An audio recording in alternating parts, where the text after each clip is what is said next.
Spectrum TV app is one of the best apps that you can download for your TV. Well, in today's tech video, I'm going to show you 3 different ways of how to install Spectrum TV app on your Skyworth smart TV.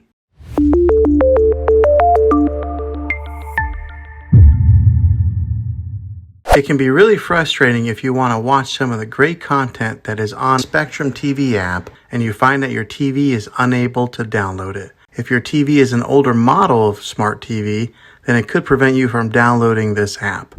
So the way that I'm going to show you how to install Spectrum TV app will be able to work on any model of TV on any year of TV. You just have to have an HDMI port on your TV to plug into. I recommend getting a Roku stick or an Amazon Fire Stick. Both of these media streaming players have the capability of download Spectrum TV app. You then use a Roku or Fire Stick as your main streaming player, which bypasses the operating system on your TV. If you want to spend a little more and get a more robust device that gives you a few more options, then take a look at the Apple TV 4K. All these devices plug into the HDMI port on your TV, no matter how old it is, no matter what model it is. I've had great luck with all these streaming players, and I'll put links in the description down below of where you can get one of them. Well, hopefully this video was helpful for you. If it was, go ahead and click a thumbs up on it. Go ahead and subscribe to my channel. I make tech videos all the time, and I would love to have you back in the next one. Take care.